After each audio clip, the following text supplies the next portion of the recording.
techniques, use cognitive behavioral therapy, psychodynamic therapy. Where is that evidence? Where is it? Let me just address that. As I said, there's NARF, there are people around the country that are using this successfully, and people use therapy for all kinds of things. But the problem that we're finding is what I saw at the APA and what we've seen for the last 30 years is that there is a horrible, shall we say, political action and harassment and intimidation against anybody that wants to do what you're saying. Nevertheless, I'm sure that I can produce them outside of the APA from legitimate doctors, because this has been going on and I have seen it. I have seen children who have come out of this very, very well. So it's there. I mean, if that's what your committee needs, we can produce it, but it's a standard that's not used for a whole range of other things. If I may also, as Mr. Cook testified, the bill is too broad. It just bans literally all therapy, all discussion of a minor's sexual trauma issues. That's what we're mostly concerned about. The bill in its current context really is not reasonable, not only for parents, for children, but for therapists themselves. My concern is not with the wording or the intention of the bill. My concern is that in the treatment of people who are sexually active, in other words, people who, children, minors who are abusing other children, that the way that it was worded is confusing to me, because evidence-based practice to address sexually reactive behavior does involve trying to modify sexual behavior, and that's regardless of sexual orientation, whether it's. So I'm not saying that we should be trying to stop people from acting out sexually against people of the same gender specifically. But I'm saying we do want to be stopping people acting out sexually, whether that's in accordance with a homosexual orientation or a heterosexual orientation or a bisexual orientation. My concern is with the wording of the bill and the breadth of the bill, not the intention of the bill. And I have a lot in common with the other mental health professionals who are set up here in terms of concern for clients. So I just want to maintain that culture and what it's like. And I agree with you, open first practice is the way we should practice it. Madam Chairman. To your first point, you mentioned that there are clinicians and therapists all over the country who are successfully treating people. That statement of itself is the lowest level of scientific rigor that I'm looking for. And I'll give you a continuum of what I consider scientific rigor. The gold standard is a randomized controlled study. We all know that. It's used in medicine, it's used in social sciences. And then you have one step below that, you've got advanced regression analysis, multiple match pair analysis. Then a step below that, you've got a match pair. Below that, you have some pre-test, post-test design. Below that, you'll have correlation. Even below that, you'll have your anecdotal evidence, which is just completely subjective. I should also note that I'm a former research director and chief statistician at a $1 billion agency. So, if you want to talk about evidence-based practices, it's kind of like fun zone. So, what I would add to what you were saying a moment ago about the practices that are being used, what practices were you ever taught in a professional, accredited setting that you would then use to go ahead and try and, for lack of a better term, heal, cure somebody who is allegedly suffering from some type of homosexual behavior or inclinations? I don't think that you would put my testimony correctly. I'm not saying that I do, and in fact I do not. In fact, that's what I made that clear in my testimony. I do not try to cure people of homosexuality. I treat people who abuse other children. That's not related to their sexual orientation. It's not related to primarily because they've been abused. Not only, but primarily because they've been abused. In that treatment, 2 evidence-based practices that we use to address that. The intent is not so much an evidence-based practice, but it's a treatment goal we have there, which is do not change the behavioral expression. Right? We want to change the behavioral expression of people who are acting out inappropriately sexually. They're minors, regardless of whether they are gay, straight, or bisexual. I think you would agree with that. Everyone would agree with that. I agree with the intention of the bill. The other issue they have is that you say you're talking about attraction, romantic attraction. When someone has been sexually abused, it's quite common to become hypersexual. When someone is hypersexual, some of the treatment approaches to address that, and this is again regardless of gender or sexual orientation, is to reduce that hypersexuality. And my reading of the bill, I have no problem with the intent of the bill. My problem with the bill is the wording of the bill and how it actually, although the intention of the bill may be to ban some inappropriate therapeutic practices, it actually is broad enough to affect work in terms of treating sexually assault. So again, I support the intention of the bill. Who couldn't support a bill which is aimed at preventing abuse or therapists imposing something on someone else, because those things counter what therapeutic work is. My concern is the breadth of the bill and the wording of the bill. Is that am I correct? That makes sense. There's one point with the issue with, and that's when you criminalize the victim. And, I don't think you meant to do that a moment ago, but when you say that, people who were victimized then act hypersexually, people who, it's a directional issue. A lot of people who have been victimized, are sometimes become perpetrators themselves, but the victimization doesn't cause the future perpetration. It's so be careful. I would just urge caution when you actually say, the relationship to hypersexuality, because we want to criminalize something like that. Let me just respond to your comments here. I think that you mentioned that it's up to us to prove that it's good. I don't have anything near your medical background, but I have personally seen so many people that have been helped by being able to sit down and work out these issues with a person. And living in Newton as I do, which is full of psychiatrists and psychologists, I would suggest that if it was the burden of proof to prove that something was good by their standards, how would a psychologist in Newton would be practicing? I think it's the burden of the state to show that this is bad. And this is simply a political move. It is 100% political move by the people. And there's no proof that any of this is bad.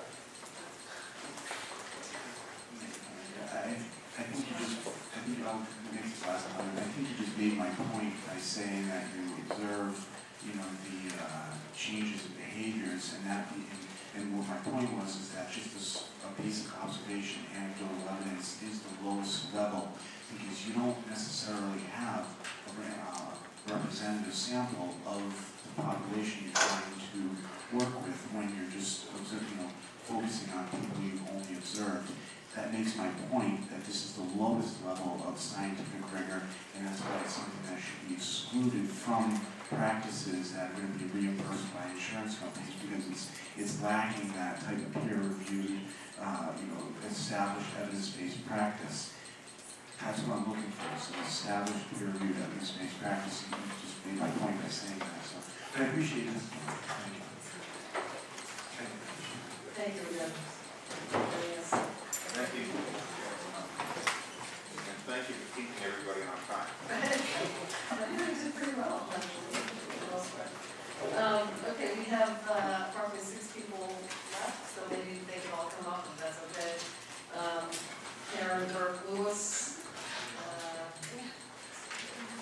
James Croft, Dr. Norman Stack, Francie Mandel, Ireland Isaacson, and Tom Mike.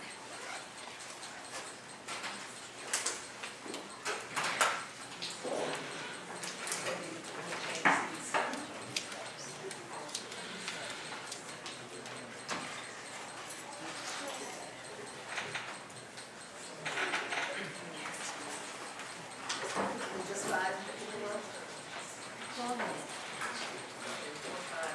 Well, six. Karen?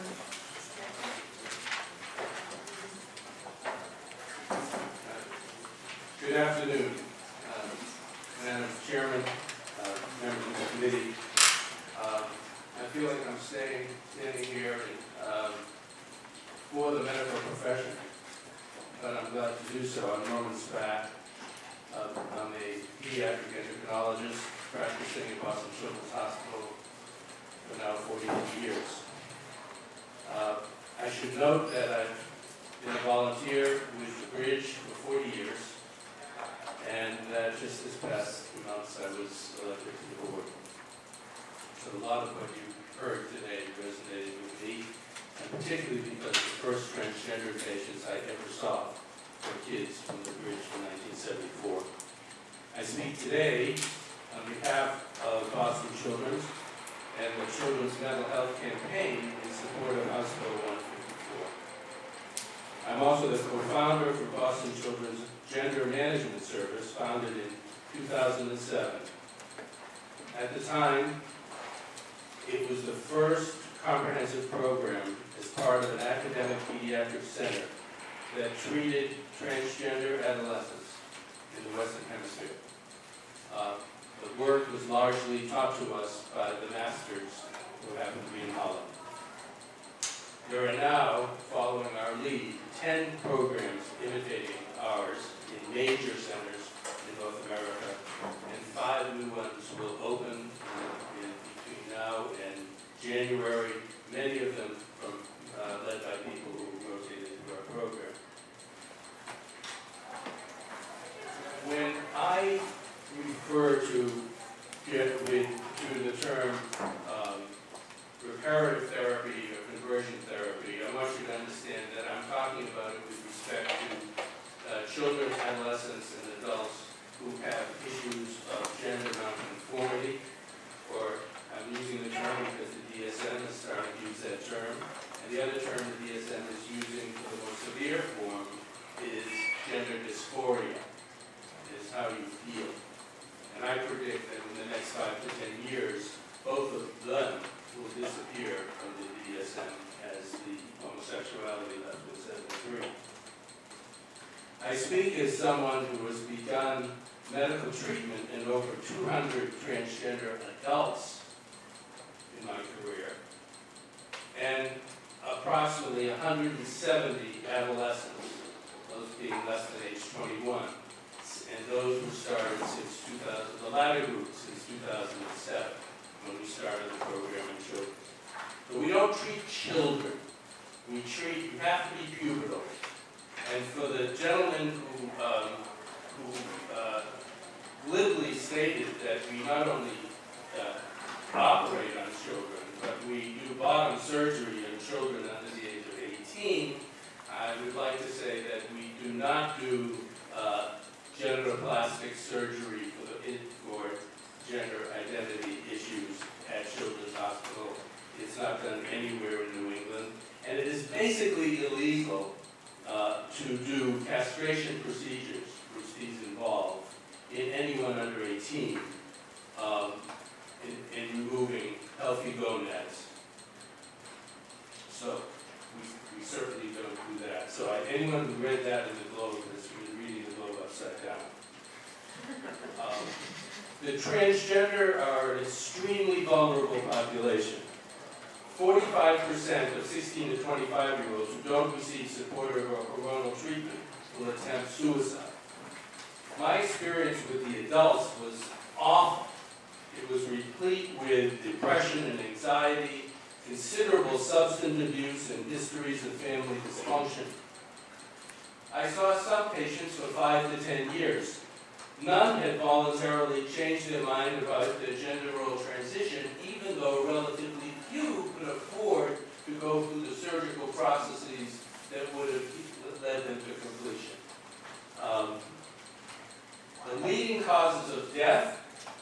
among adult transgenders, and this will change in time, are suicide, substance abuse, HIV, and homicide. And that's the same here as it is even in Holland, where you get treated free for life. In the under 21-year-old youths referred to me at Children's, all came in the best of circumstances. Both parents agreed to bring them. They accepted the fact that they had this problem. They took them for counseling for 6 to 12 months. They went through psychometric testing. And yet, on their first arrival visit, 23% admitted to previous self-harm, including mutilation, suicide attempts, and attempting to jump out of moving cars by someone as young as 9. Conversion or reparative therapy denies the validity of the patient's affirmation of their gender. Such has been tried for homosexuality, and as has been stated, there's absolutely no evidence that it was ever an effective treatment. Patients who come into me who have gone through reparative therapy with a gender identity situation, which means denying the child any opportunity to use the chosen toys. The genetic male who insists on playing Barbies will never get Barbies. Or that those things will be limited to a very tiny space in the house. Those children seem to us to be the most wounded by the experience when their parents say this is no good anymore. But of course we are seeing those who have escaped from it. But those kids have gone through a profound depression until the approach was curtailed. And for those who say that parents have the right to seek any form of therapy from a licensed therapist, I throw out to you what it was like for me before dealing with this field, as a fellow in endocrinology, getting a call from parents because their newly diagnosed diabetic child, already diagnosed in another state with diabetes, type 1 diabetes, going down the hill, was taken to a chiropractor who continued to treat the child with manipulation until the child became so dehydrated and on the edge of death that was admitted to children. So what are the rights of parents? The person has a license. Does the person have a license to not give insulin? So that's really all I have to say. That's it. And we urge you to support Bill 154, and I will be glad to take any of the medical questions that always come up on this after. Thank you. Thank you. Good evening. Good evening, Madam Chairman, Chairwoman, and the rest of the committee. Thank you for staying so late to hear us tonight. My name is Francie Mandel. I am a practicing licensed clinical social worker for over 30 years, and I am the Director of Mental Health Services for the Gender Management Service with Dr. Staff at Boston Children's Hospital. And I'm speaking tonight in support of, on behalf of Children's Hospital and the Children's Mental Health Campaign in support of this bill. In the past 4.5 years, I have performed almost 500 extensive psychosocial intake consultations with parents of gender-questioning children. And though many of these parents were confused or upset or at a loss of how to proceed, and some even expressed the wish that they preferred not to ever be called in our clinic, they all stated clearly, every single one of them, we love our children, we only want what's best for them. None had ever contemplated or even mentioned reparative or conversion therapy. Reparative or conversion therapy can provide false and dangerous expectations and advice to parents who are confused and perplexed and seeking professional guidance in understanding their children. These therapies can increase the elements of shame and guilt and blame into situations and family systems which might already and often are already fragile, and they don't allow for the parent or child's basic exploration of options and choices. It's important to note that for transgender youth, it's really vital to develop mental health protocols which are both protective and proactive. Reparative therapy just absolutely closes this door. It's vital to support a youth's inherent beliefs about him or herself, while at the same time being cognizant about the process of a healthy gender identity, which is something we would want every child to do regardless. It's equally important to support parents in their development of compassionate and informed environments for their child, whether it's at home or in the school systems or in religious and social movements, and that's part of what we do through our work in GEMS. Reparative therapies short-circuit the possibilities that these supports can be developed. We really urge that House bill, we really urge you to do this House bill favorably in the court, and bring it to a vote by your colleagues at the earliest possible date. Thank you very much for doing that. From the head of this,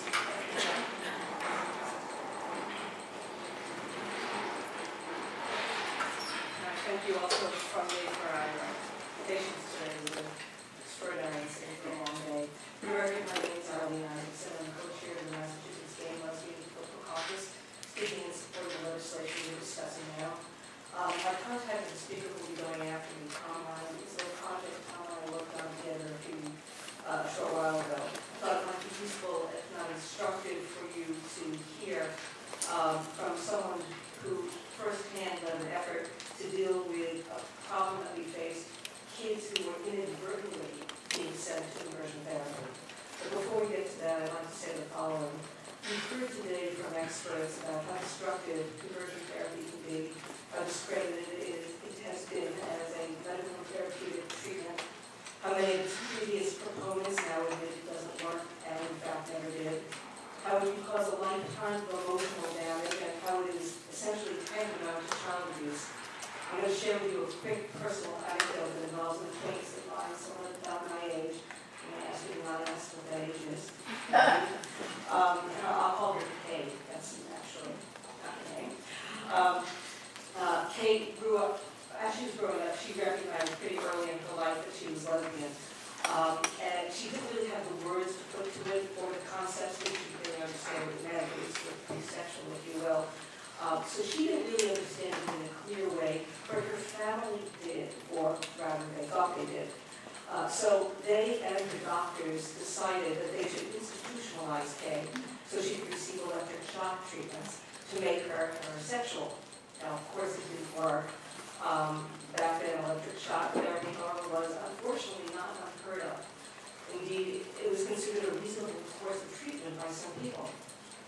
Today, of course, electric shock therapy is thoroughly discredited as either a successful tool to convert gay people to straight, or, more to the point, as an appropriate therapy tool. Today, you would never allow a child to be institutionalized and undergo electric shock treatment as a therapy to change their sexual orientation. It would be instantly viewed as the abuse that it obviously is. Well, conversion therapy is similarly situated. Once thought by some practitioners to be a reasonable approach to ending what they thought was a problem, given they were trans. While some of the GLBT community and practitioners sometimes jokingly refer to some kinds of conversion therapies as pray away the gay, the fact is it's really no laughing matter, particularly for the survivors of this kind of therapeutic malpractice. And the harm done is oftentimes enormous and long-lasting. So I'm going to close on this. I wish to reiterate 3 key points we hope you'll remember. One is we are not trying to ban conversion therapy for adults. They have the right to choose whatever medical treatments they wish. 2, we are not trying to ban religious faiths from advocating the view that they can pray away the gay. It's their right to practice their religion as they see fit.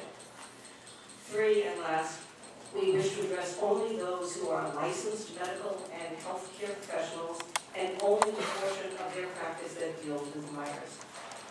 This bill, by the way, parenthetically will allow you to treat people who are sexually abused, as in the previous title reference, sexually abused or sexual abusers. So thank you for your time and consideration. Parenthetically, but also not parenthetically, I'd like to go on register in support of House 135 for unaccompanied homeless youth. Thank you.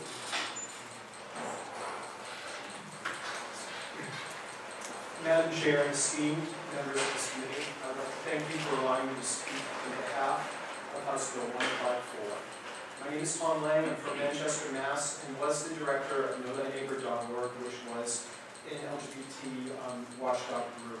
In April 2010, I received an alarming telephone call from a local 22-year-old boy you've been listening to a syndicated talk show on Boston's KISS 108 called the Dawson McAllister Live Show, which is very popular among young people nationwide as it airs on all top 40 radio stations. Dawson McAllister's live therapy program targets children 13 to 25 for an on-air chat or for more private conversation with one of McAllister's quote-unquote trained specialists on topics as general as relationships, but as serious as rape, abuse, drug addiction, suicide, and pregnancy. Greg Kimball called in to speak with a specialist about some relationship issues he was having. As soon as Greg identified that he was gay, the specialist told him that they receive a lot of calls like this. Homosexuality was not normal, that Greg was broken and needed to be cured. Homosexuality was as bad as adultery, theft, or murder, and was referred to the only ones that could help, Exodus International and Focus on the Family. After Kimball told me what happened to him, I orchestrated similar calls in McAllister, a total of 5. We claimed also to be of or represent the said group, 13 to 25, and LGBT or questioning. In every case, we were referred to Exodus or Focus on the Family. In every case, we were read a scripted text that homosexuality was on par with drug addiction, theft, and murder. I immediately reached out to Arlene Isaacson, and together we put together an email form of representatives from major LGBT organizations, and we worked hard to push KISS 108's parent company, Clear Channel, to stop allowing youth to be tricked into conversion therapy.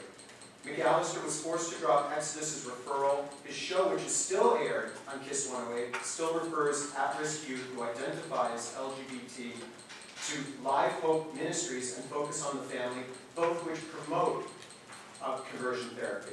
Yes, right here in Massachusetts, through a beloved radio station, under parents' noses, children as young as 13 for years were being referred to the nation's leading conversion therapy organizations, and most likely still are. We cannot know how many LGBT youth were directed down this path or how many suffered harm. Young Greg Kimball expressed to Gay Windows in an interview. He said, quote, "How many gays or questioning youth have been hurt? How many cut themselves or ran away from home or killed themselves because of this advice?" And this is not a dramatic rambling on Kimball's part. At that time, I lived in his town for 13 years. During that time, our community had at least 4 deaths, suicide and overdose of young people who were LGBT. These kids may have been known to Greg. We need at least to be able to assure these children that if they or their parents seek help from licensed medical and mental health professionals, that they are provided with acceptance and support and will never be put in a situation in which they feel that their existence is wrong or evil. Thank you for your testimony. And I think we have James Rock and Karen Burke. Thank you so much. I'm James Croft. I hold an MA in Education from the University of Cambridge and MA from the Harvard Graduate School of Education, and I'm a 6th-year doctoral candidate in Human Development and Education at Harvard. I did not undergo so-called conversion therapy myself. As you can probably tell from my accent, I am not from around here, and luckily back home in the mother country, it is not very common. But I have, over the past 6 years I lived in MA, come to know and love a number of people who have gone through this ordeal. I say so-called conversion therapy because what we're discussing here, as you have heard, is not therapy, and it does not successfully convert anybody. We know this because every major medical and psychological organization, including the American Medical Association and the American Psychological Association, has repudiated the practice, while the National Association of Social Workers has recognized it as a form of child abuse. We know this because even the former president of the major organization then promoting this practice concluded that it is harmful and does not work, saying that the idea that homosexuality can be cured is bizarre.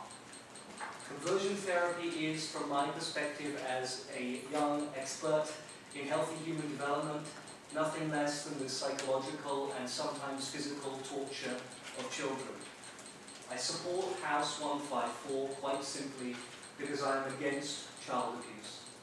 I believe, as I hope we all believe, that the protection of children is one of the most sacred duties of any society. The trust we place in healthcare providers to do no harm to our children is likewise a sacred trust. So-called conversion therapy traduces these values by allowing medical practitioners to prey on children at a time when they are most vulnerable. No civilized society should allow this. I want to leave you with a final thought. Those friends of mine who have endured and overcome this horrific process do not say that they were in therapy. They did not call themselves patients. On the internet message boards and Facebook pages and support groups where they find each other, they use one word to describe their experience. They are survivors. Like rape survivors or survivors of domestic violence, my friends carry the scars of this grotesque and wicked practice with them every day, and they will do for the rest of their lives. Conversion therapy damages their psychological health. It damages their relationship with their family. It damages their romantic lives. Not one more child should have to survive so-called conversion therapy. Let us end it now for the survivors and for those who did not survive. Thank you all for your testimony. Are there any questions? Do you have any questions? There was one other person that we got on our list. Okay, well, thank you very much for coming, and thank everybody for their testimony this evening.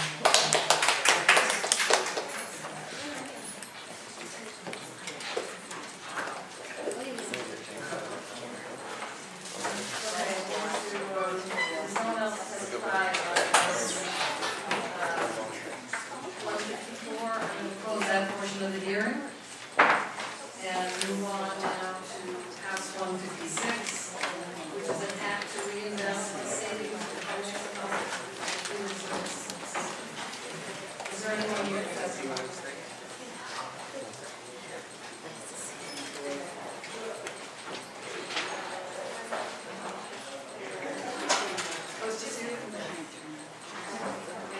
Is the meeting done?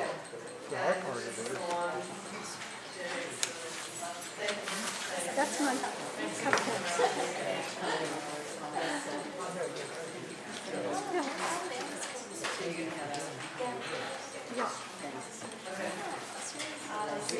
Yeah. What? Wait a minute. This one here. I put mine in there. Unless it's, yeah, this is yours. And I'm the Director of Governmental Affairs for ADDP, the Association of Developmental Disability Providers. ADDP represents over 130 providers who provide services for individuals with developmental disabilities and brain injuries. I am here today on behalf of our member providers regarding House Bill 156. Many who were here earlier and had to leave, many have submitted written testimony, and many more will be submitting written testimony. Chairwoman Khan, as you know and acknowledged earlier, and this bill is very similar to one of your bills, and you acknowledged this when Representative Stanley discussed this morning. This bill proposes reinvesting a portion of the estimated savings of the $40 million that was reported in the administration's Community Services Expansion and Facility Restructuring Plan upon the closure of the institutions Fernald, Munson, Glavin, and Templeton. And the passage of House Bill 156 would require that the Secretary of Administration and Finance direct at least 50% of the annual savings attributed to this restructuring plan and derived from the reduction of facilities maintenance and upkeep, and to direct at least 50% of the disposition of proceeds from these properties, if these properties are sold, to fund and implement Chapter 257 of the Acts of 2008. HB 156 dedicates revenue from the closure of state institutions to assist in funding Chapter 257 great implementation. Representative Stanley did an excellent job explaining to you earlier today what this bill does and why it is important, and I appreciate that you have such a busy hearing schedule, so I'll be very brief. I just wanted to reiterate that this bill is an excellent way to assist with the funding of Chapter 257, which is a legal obligation and has already been repeatedly delayed. And we urge you to help fulfill this legal obligation by supporting these individuals who were once in these facilities but are now receiving services within the community. And we are only asking for half of the monies for these individuals, and this will allow the money to follow the people who once lived in these facilities and are now in great need of community resources. ABDP urges this committee to report this bill as favorable, and thank you for your time. Thank you very much for staying until 6 o'clock, 6:30. I appreciate that.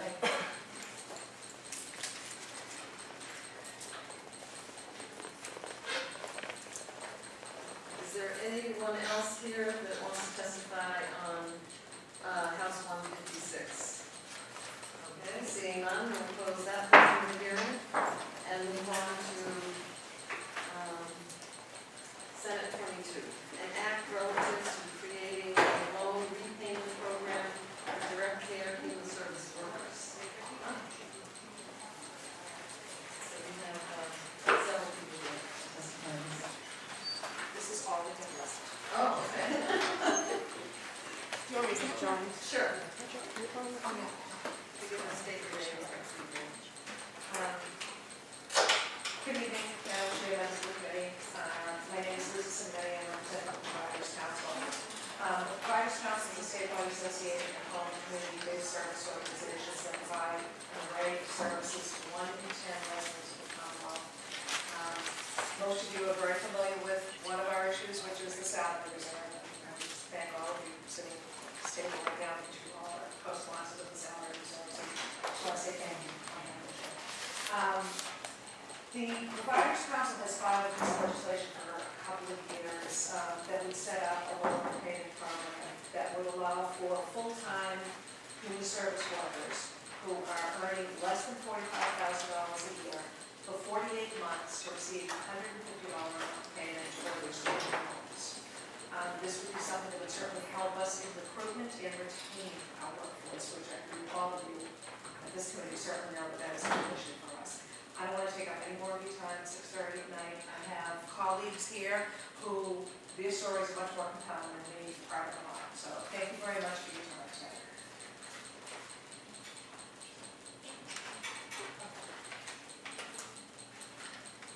Good evening, and thank you to Madam Chairwoman and the committee for the opportunity to testify before you today in support of House Bill 22. My name is Michelle Lowe, and I'm a full-time peer support coordinator at Advocates Incorporated, the Human Service Agency, based in Framingham. I provide direct care to individuals receiving services. Today, I'd like to discuss a proposal to create a loan repayment program for human service workers like myself. I'm currently living with an incredible amount of student loan debt and being paid less than adequate wage to manage it. I have worked for 5 years at Advocates, and during this time, I have struggled making payments on my student loan. I went to a state university, and I've accrued nearly $40,000 in student loans. Due to my income, it has been and still is extremely difficult to afford my monthly payments. I've often had to cut back on groceries, and several times I've had to utilize food pantries. I also have other expenses that suffer due to my obligation to pay back my student loans. My car, for example, is the way I get to work, but it's also how I transport people I work with when they need to go somewhere. This, of course, causes a lot of wear and tear on my car and creates an increased need for maintenance. This is a major cause of financial stress, since I need my car to be able to continue with my job.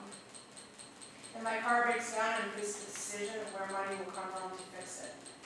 I have to pay for automotive repairs before, and forego buying groceries, paying timely rent, or keeping up with utility payments. These are impossible decisions to make. A loan repayment program, even one which paid just $150 a month toward my student loans, will make a big impact on improving the quality of my life. It would become easier to buy food, pay for shelter and utilities, and keep up to date on my car's maintenance with a small amount of money. This program would also help my colleagues and I remain in the human services sector. has seen far too many co-workers leave their positions because the pay was too low and they needed to find a different job to make ends meet. I ask for your favorable consideration of House Bill 22. This bill will not only help human service workers with enormous student loan payments, but it would also provide a more stable workforce that can provide high-quality service for the people we support.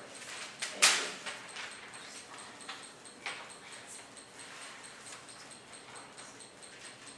Thank you very much to the committee. It's been a long day.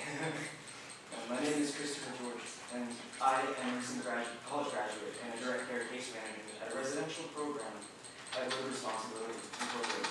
I'd like to share with you why supporting Bill 22 would incentivize me and people like me to remain within the human services sector. My college education has given me the necessary tools to do my job well. I've studied mindfulness, empathic listening, the importance of cultivating rapport in order to engage in trusting and caring conversation with clients and individuals. I've also studied, I've also studied the importance of observation, data collection, knowledge of psychological disorders, and communication and writing, and effective way of speaking with mental health professionals. I've learned valuable lessons from my professors on the importance of cultivating team unity and cohesiveness in professional settings for the betterment of the people we serve. Most importantly, my college education has increased my effectiveness on site, helping those who need it most, persons with disabilities. Now, I love my job in human services. My personal mission to serve the people who need it most is fulfilled more and more each day that I work. I'm a full-time advocate of our individuals, but I'm now in a dilemma of pursuing my passion, serving people versus financial stability and beginning my professional and personal life. I graduated from Harvard University's class of 2013 with an undergraduate degree in liberal arts and the social sciences. I have about $60,000 of student loan debt. I currently pay way over $750 a month in student loan bills. In my current position at Road Responsibility, I'm paid under $35,000, which, as was said before, $45,000 was the amount for this bill, but I earn under $35,000 a year. Now, I want to be able to do the job that I love, and I also want to establish myself personally and live a humble and sustainable lifestyle. But with my current student loan payments, it is financially impossible to do so. My fear is that I may have to move on to a different professional sector, away from my passion, in order to pay my student loan bills and sustain a living. In fact, if I am not assisted financially, I will be forced to pursue a career in another sector. This loan repayment program bill would provide incentive for educating and talented people to remain in human services, regardless of what university or college that they attended. Many of my co-workers who have gone to college have said to me, if only I had $100 extra in my pocket, I could put just enough gas in my tank and afford a little extra food. One college loan bearer and human services co-worker, my good friend and co-worker, Matt Marshall, told me not too long ago that if he had just over $100 extra in his pocket this month, that he wouldn't have to buy frozen pizzas and noodles to survive. To survive. I've asked him, "You've got a degree in business from a great college. Why don't you move on to another job?" He replied, "I love what it is that I do here at Road Responsibility. But if I can't pay my bills, I have to move on." Supporting Bill 22 would be a deciding factor why many college grads with student loan debt would decide to stay within the sector, providing their care enhanced by their education. An extra $150 per month for 4 years will make a considerable impact on the lives of the employees who need it. This incentive will help retain many educated employees. I believe that it would also mean better care for children, families, and individuals with disabilities across the state. There are many compassionate and uniquely giving college-educated people enduring the burden of student loan debt within human services, making under $35,000 a year. We have different kinds of educations across multiple domains, from state universities to private ones. All we need is a little help to shoulder this burden so that we can continue to give stellar care to many of the individuals that we serve.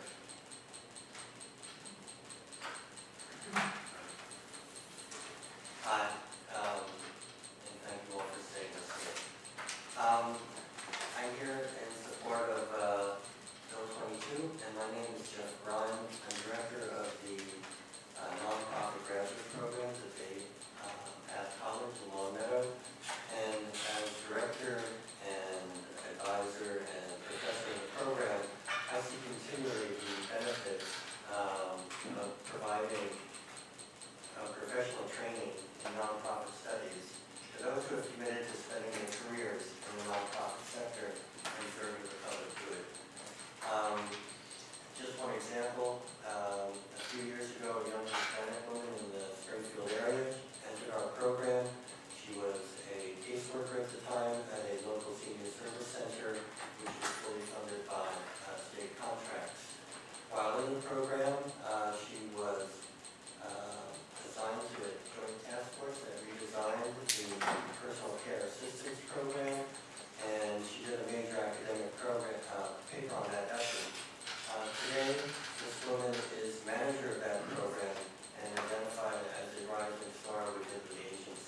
training in nonprofit studies benefits not only individuals, but the agencies that the state contracts with. But we also know that the cost of even this relatively inexpensive graduate program is a barrier to people getting the education. You've heard that from my fellow testimonial, what do you call that? Anyway, people who are testifying here today. While it's only $24,000 to get the graduate degree program, and there's offer loans, I talked to many prospective students who would like to come into the program, but just say that the financial burden is too great given the relatively low salaries that they receive in state-funded human service organizations. So I'd just like to close by saying that I strongly support Bill 22 as a cost-effective way to improve the quality of the Commonwealth's human service workforce and the quality of the publicly funded services provided to its citizens. Thanks so much. Well, first of all, I'd like to thank you all for the very important work that you do. I really appreciate your commitment and wish to continue if possible. So we will certainly take a look at this legislation. I just want to open it up for questions. Just want to make a comment. I completely sympathize with you guys. I owe more than both of you put together. I owe $150,000 in student debt. $150,000. So I completely sympathize with you. And that extra $100 a month or $150 would really make a big difference. So I fully support this bill. And if we can even up it a little bit, that'd be great. Any other questions? Do you have a question? Any other questions? Okay, thank you. Thanks very much. Is there anyone else here to testify on Senate 22? Seeing none, I'll close that portion of the hearing and move to Senate 43, an act providing for insurance coverage for vision screening for children. Is there anyone here to testify on Senate 43? Seeing none, we'll close that portion of the hearing. And we will move to Senate 49, an act relative to the rights of children adopted by unmarried persons. Is there anyone here to testify on Senate 49? Seeing none, we will close that portion of the hearing. And we will move to Senate 52, an act promoting restorative justice practices.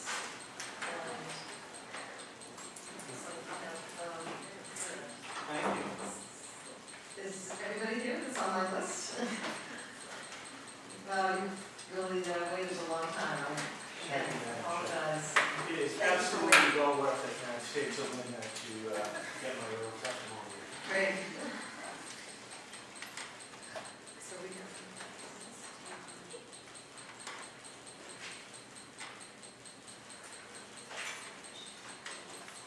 So are there others? Because we had 7 people on the list. Is your testing? Okay, I'll leave it up to you to. Thank you, Madam Chair, and honorable members of the committee.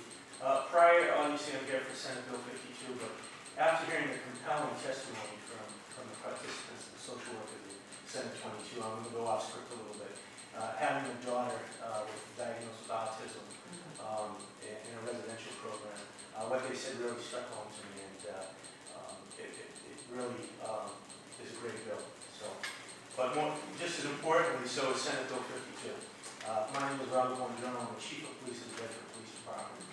Today I had a see of blue, but we got to get back to our other duties. So today I'm representing 11 chiefs from the Chiefs Council of Restorative Justice, as well as chiefs from the Memlock Police Council, as well as the Middlesex Police Chiefs Council. So today I was going to prepare and go off script, and I'm going to go off script, and I'm going to be brief and direct, and going to speak from the heart about what restorative justice means to me as a chief law enforcement officer in my community. And I'd like to share a story. And that story goes when I was a young police officer in the town of Concord. We had a very well-respected business owner who owned a fine and dime store in West Concord on Commonwealth Avenue. Again, well-respected, lived in the community, and it was one of those neighborhood stores that everyone went into, whether you were buying something or not. He had returned to work one day and saw his windows were smashed out. And again, this was a mom and pop operation which had limited financial resources. It wasn't a big box store. It had a really detrimental effect to his business. Through investigation, we identified an offender.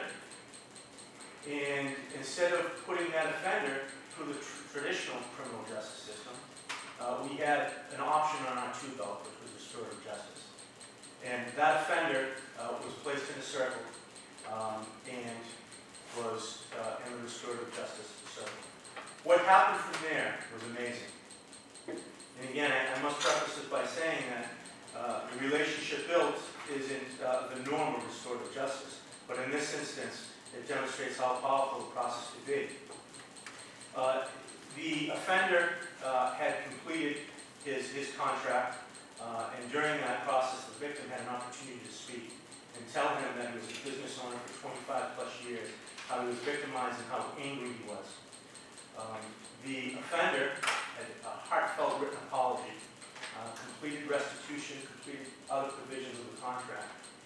And what developed from that was a relationship. Again, it's not the norm, but in this instance, there was a fantastic relationship that developed. As a result of that relationship, the offender worked there for 4 years while he was in college. And again, it's extremely powerful.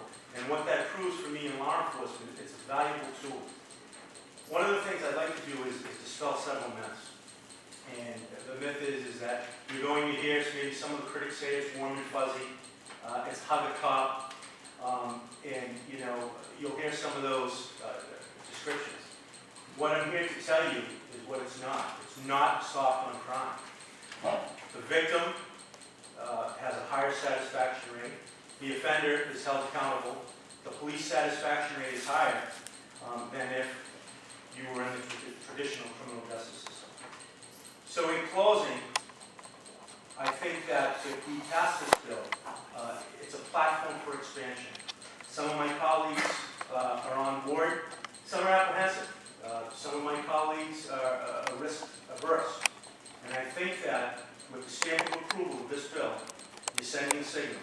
You're sending a signal, and for me, to convey the message to you from law enforcement is we need restorative justice. We need a bill to effectively deal with, and we need options. We need to create options. I've seen the traditional criminal justice system, and quite frankly, in many instances it's broken. And this option will provide another platform for us. I urge its passage, and I thank you for your time. Good evening. My name is Nikki Spencer, and I'm a resident of Cambridge. And almost 10 years ago, I started volunteering. Almost 10 years ago, I started volunteering at Communities for Restorative Justice, and I was actually still in high school at the time. Today, John Craxley, who is a former judge in both the district and superior courts, wanted to be here today, but due to prior obligation, so he has given me something to read on his behalf. But first, you should know that he is retired in September 2011, that he teaches at Boston College and Harvard Law Schools. He's a mediator, arbitrator, and now he serves on the board of Communities for Restorative Justice, and has a lot to say, so I'll get right to it. As a retired judge, served both in the district court for 10 years and superior court for 23, I'm expressing my support for the passage of Senate Bill number 52. Looking back at my experiences on the bench, I find that this bill fills an unmet need because it creates an option for law enforcement and court officials to refer certain types of criminal cases to a community-based restorative justice program. Since my retirement, I've had the opportunity to serve on the board of C4J and see the value of their work firsthand. By focusing on the needs of the victim and the impact of defense on the community, C4J provides a safe environment where offenders meet with victims, community members, and the police to address the harm done, the victim needs, and create methods to hold offenders accountable. I have watched firsthand as restorative justice provides individuals and members of the community impacted by crime with the opportunity to be full participants in the decision-making process. Restorative justice also affords offenders a unique opportunity to, 1, understand the true impact of their criminal behavior on the victims and on the communities in which they live, and 2, make amends for their actions by taking active and concrete steps to repair the damage caused by their criminal behavior. While the criminal justice system in which I once participated is committed to the values of due process of law and fairness of procedure, our courts are overburdened with numerous pending cases, delays to get to trial, Over the years, I saw that continuances and delays, often caused by fiscal issues, left victims and witnesses frustrated and unwilling to return to court for the next assigned trial date. Restorative justice programs like C4J, which serves 12 regional communities, are able to respond to victims' needs in a timely and unique way, offering a solution in a matter of weeks that must, by the nature of restorative justice, be satisfactory to all parties. This process lets offenders hear directly from victims about the impact of the crime on their lives and directly from community members and law enforcement about the impact of the crime on the community. The framework for expansion of restorative justice found in Senate Bill 52 promotes an approach that is both cost-effective and responsible. Offenders make active and concrete steps under the guidance of the restorative justice meeting to make amends to the victim and the community. During the same meeting, victims discuss their feelings about the crime as well as the pain and hurt that they experienced. And the community and the police speak out about the impact of the events in the entire town. For all these reasons, I strongly support the passage of Senate Bill 52 so that more communities throughout the Commonwealth can realize these benefits of restorative justice. Thank you for your time. Thank you very much.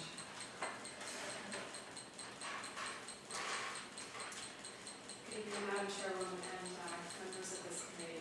Thank you for your indulgence with the late evening. I was a little girl who grew up in Southern Africa. Can you just state your name first? Yes, my name is Jennifer Larson Solomon. I'm the Executive Director at Communities for Restorative Justice. I was a little girl who grew up in Southern Africa, and I watched a country use restorative justice to claw its way back to dignity after 3 generations of apartheid rule. I was also a graduate student who researched in the back streets off the Shankill in Belfast and in the city of Dublin, where restorative justice addressed the needs after the Troubles. We at Communities for Restorative Justice are a community police nonprofit that has served 12 communities in Greater Boston for 13 years. I believe that the principles used in South Africa and in Ireland and many other parts of the world can be applied here in the Commonwealth. In fact, it is being applied. For 13 years, we have offered it in 550 cases. And you saw, at least when we arrived, members of the police community who are heartily behind this bill. Restorative justice is not new. It's based on the principle that crime affects people and relationships. Yes, a law was maybe violated, felony breaking and entering at night, but it was Mrs. Jones's house that was broken into and her sense of well-being that was shattered. Last week I heard from such a victim who said, "I'm pregnant.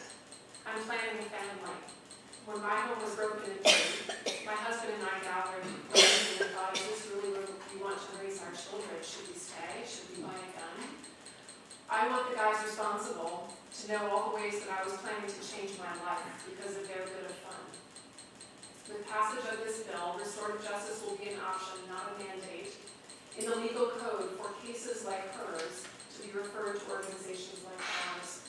We use evidence-based methods and convene all the parties affected by a crime to hold the offender accountable, to explore the impact on the community, and agree on repair.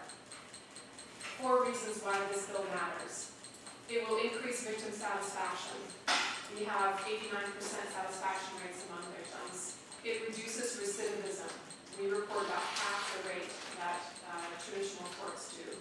It saves money. A UMass study included in the packets which you received found that it is nearly 6 times more cost effective than our criminal justice system.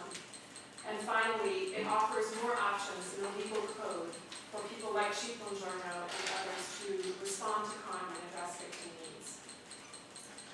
Restorative justice has been used in simple misdemeanors, felonies, hate crimes, and even homicide here in the Commonwealth.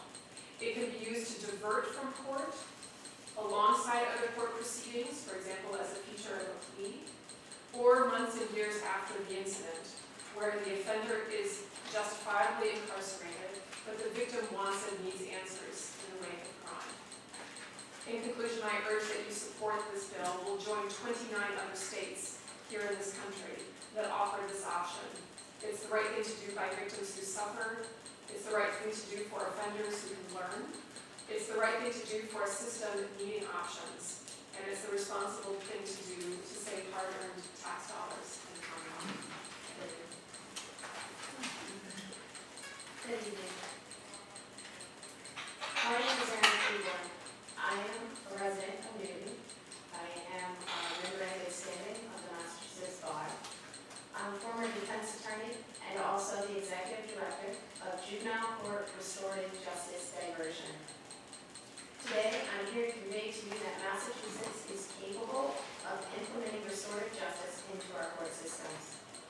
The community-based restorative justice program that I direct is currently working with Middlesex District Attorney's Office. We use restorative justice to address the root causes of an offense in a safe setting. This allows the one who committed the offense to voluntarily accept responsibility for his or her actions and work with those harmed to be held accountable. We were able to launch our program in Middlesex County because First Justice Judge Blitzman of Lowell Juvenile Court has over the last 6 years created space for members of law enforcement, attorneys, school administrators, and others to figure out how to do something different to keep kids out of court and in school. This created the perfect foundation to combine legal research and writing from Northeastern University School of Law with the community stakeholders in Middlesex County. But please remember, restorative justice is not for one county. Restorative justice is not just for juveniles. Restorative justice is a set of principles and practices that can be used to address any crime for both juveniles and adults. It is a way to allow parties to engage each other in a meaningful dialogue that is not currently possible in our courtroom process. One of the young people in my program described this opportunity nicely when he said, "Before the restorative justice meeting, I was too ashamed to talk about what I did. But at the meeting, I felt like I expressed myself like never before. I had a chance to take responsibility for what I did." Members of the committee, you've just heard the restorative justice statistics. Today, I want you to know that the Commonwealth of Massachusetts is ready to join with 29 other states that offer restorative justice as part of their legal systems.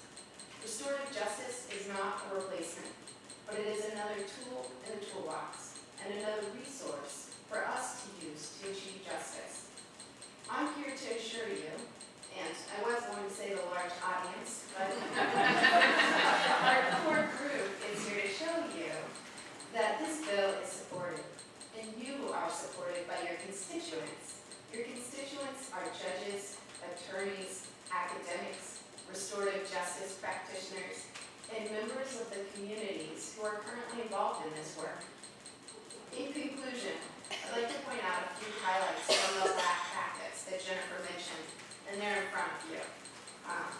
In there you have letters of support from the Honorable Judge Jay Blitzman, as well as Judge Cratsley. You also have a letter of support from Middlesex District Attorney Marion Ryan. Furthermore, Boston Police Commissioner Ed Davis joins over 30 city police chiefs in supporting restorative justice practices. These proud citizens of the Commonwealth of Massachusetts are ready to support you.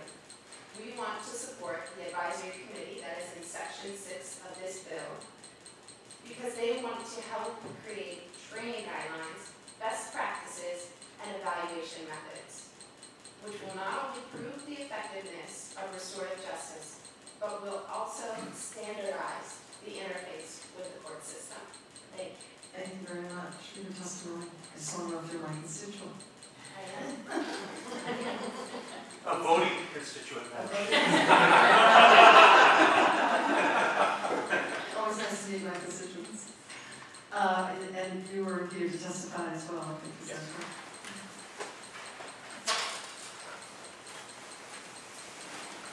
I'm Reverend Mark Seifried. I'm a minister with the United Church of Christ. I will be short and informal and just say that since 1999, the United Church of Christ has affirmed a resolution that all 432 churches in Massachusetts confirmed that we support the principles and practices of restorative justice. I personally have 3 or 4 examples that I could cite where I've worked with local churches in bringing restorative justice to communities, keeping people out of prison, sometimes helping people in prison come to terms with the victims after they return to the community, and they can in fact return to community instead of remaining pariahs. And for me, the basis for restorative justice is both practical but also religious, and it's at the basis of all major faith traditions to bring shalom to communities, to victims, and to the offenders. And I pray that this bill would pass through this committee onto the legislature. Thank you. Well, thank you all for your testimony. I'm very familiar with the circles of support and accountability. Is that something you're familiar with? It was I became familiar with it in it was used with sex offenders actually who were coming out of the prison system, and I think it started in Canada and then kind of filtered down here, so I don't know if it's still going on, but it was also very useful when people were going back to their communities and they had been involved in their local churches, that they created these circles of support and accountability. So I think it's a very, very useful tool. So, but are there any questions? Yes. I just want to make a comment. First of all, really excited about this. When I was doing a master's in criminology, incurring my $150,000. Because you guys are in the field, you might know the name Heather Strang, or she was one of my professors at University of Pennsylvania, and Larry Sherman.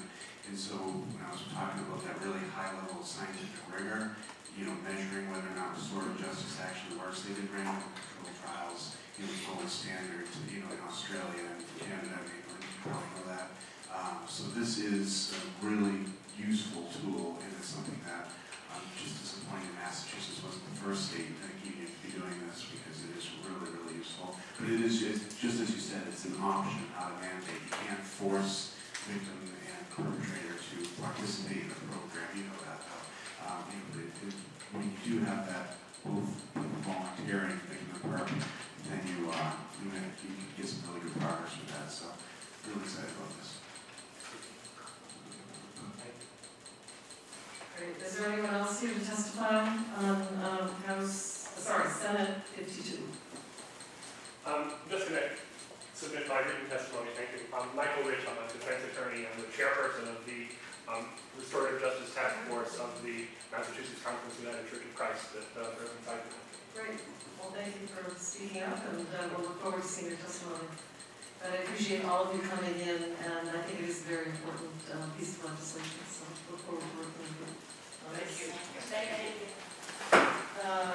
So, I think that since there's no one else here to testify on Senate 52, I'll close the portion of the hearing and move to Senate 58. And is there anyone here to testify on Senate 58?